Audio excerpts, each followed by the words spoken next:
Bonne nouvelle, il est possible que les ZFE finissent aux oubliettes. Vous savez pourquoi? Déjà, la métropole de Strasbourg a repoussé de 2 ans, parce qu'en plus ils sont co-dirigés par les Verts, ils ont repoussé de 2 ans cette histoire de ZFE. Et à Grenoble, ça s'organise aussi, vous avez l'opposition qui va donc demander lundi prochain l'interdiction purement de cette ZFE qui pénalise 75 000 automobilistes. Voilà, donc ça y est, ça commence un petit peu à bouger. C'est complètement écœurant cette histoire, puisque ce sont évidemment les gens les plus pauvres que cela concerne. Donc voilà ce qui se passe. J'ai un courrier de l'opposition qui nous dit qu'à partir de lundi, ils vont donc demander à la métropole, c'est pas juste Grenoble, il y a 13 communes, donc ils vont demander de suspendre l'interdiction des véhicules critères 3, déjà pour commencer, qui a donc pris effet le 1er janvier 2025, comme vous avez pu le remarquer, dans les 13 communes de la métropole, qui sont donc concernées par la ZFE. En plus de ça, les statistiques, c'est ça qui est dingue, montrent bien que les premiers à subir cette mesure, comme je vous l'ai déjà dit, sont bien les ménages les plus précaires, qui ne peuvent pas forcément se permettre le sacrifice de financer le remplacement d'un véhicule, surtout électrique. Vous avez des aides, soi-disant, et des accompagnements pour vous aider à remplacer vos véhicules, mais même avec ça, vous ne pouvez pas acheter ces véhicules. Ils sont tellement chers, c'est impossible. Même s'ils mettent des moyens alternatifs, comme le transport en commun, d'ailleurs au point mort depuis 10 ans, on a fait quelques extensions dans la ville, à Grenoble. Il y a beaucoup de citoyens qui n'ont pas accès justement à ces transports, qui pourraient leur permettre de se passer de leur voiture. Il faut le savoir. En plus de ça, nous, on est entouré de montagnes. Beaucoup de gens habitent dans les hauteurs. C'est pas avec le vélo qu'ils vont aller se déplacer pour aller au boulot. Enfin, faut être logique. Sans compter les personnes une cinquantaine d'années ou de 60 ans, ils vont pas. Je veux dire, à part ceux qui ont une très très bonne condition physique, mais je veux dire, il y a beaucoup de gens qui ont des problèmes de mobilité. Enfin, je sais pas, ils sont complètement fous. Je ne sais pas qui a eu cette idée. Enfin, j'ai quelques énergumènes complètement allumés. Ils prennent des substances, je sais pas.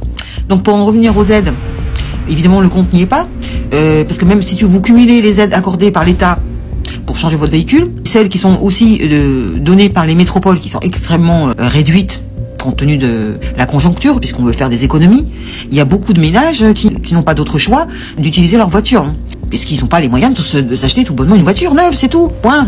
Voilà, l'écologie, c'est encore... on agite, le drapeau, oh là là, faut faire attention. Écoutez bien, déjà...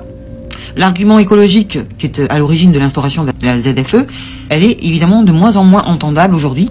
D'une part parce que la classification critère ne tient pas en compte de la pollution effective du véhicule, mais de son année de fabrication.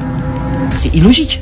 Puisqu'on passe des contrôles techniques qui vous disent vous pouvez circuler, votre voiture on fait un contrôle technique, c'est pourquoi? C'est bien pour prouver que votre véhicule n'est pas polluant, puisque c'est marqué dans votre... C'est la case qu'il faut cocher.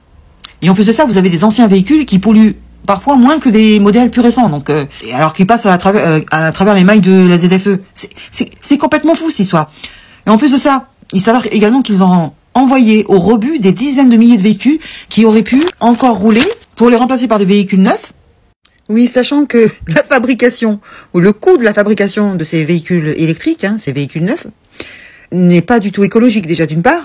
Et en plus de ça, les matières premières que l'on utilise pour la fabrication de véhicules électriques, évidemment, c'est pas des matières qu'on va retrouver en France, c'est bien dans d'autres pays. Donc on externalise, si vous voulez, le problème dans d'autres pays pour dire que chez nous c'est propre.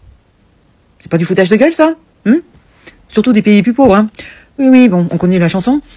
Donc étant donné que cette histoire d'interdiction de circuler pour les véhicules critères 3 ou 5 ou 6, c'est tellement brutal, surtout ça s'est fait sans concertation, ils ont décidé là-haut, voilà, c'est comme ça et pas autrement, mais d'où ils se prennent pour qui en fait? Non, alors moi je remarque quand même que ça s'organise, comme je vous ai dit tout à l'heure, la métropole de Strasbourg a décidé de repousser dans 2 ans cette histoire d'interdiction de circuler, pourquoi pas en métropole grenobloise, nous verrons bien lundi ce qui va se passer, et je finirai par vous dire qu'en plus de ça, il faut savoir que la principale source de pollution à Grenoble, ce n'est pas les véhicules anciens, c'est les cheminées, c'est les feux de bois. C'est ce qu'ils viennent de remarquer, que la pollution ne venait pas des véhicules, ça venait des cheminées. Et en plus de ça, la métropole, depuis quelques mois, n'est plus soumise à l'obligation de l'interdiction des critères 3 en 2025, car nous sommes passés sous les seuils légaux de pollution. On ne devrait même pas être en zone de faible émission, puisqu'on est passé en dessous du seuil. Cette histoire de ZFE n'a plus lieu d'être. Voilà. Donc ces arguments sont quand même assez importants pour les proposer lors de cette réunion avec le maire, l'écolo, l'ayatollah, de l'écologie. Oui, non seulement on est en dessous du seuil de pollution, de plus on prouve que la pollution vient pas des véhicules anciens, mais des cheminées. Qu'est-ce que tu veux de plus, mec? Allez, laisse-nous tranquilles. Et laisse-nous circuler comme on a envie. En plus, l'amende, c'est 68 €. Hein. Vous imaginez, une fois, deux fois, trois fois, ça fait cher. Hein.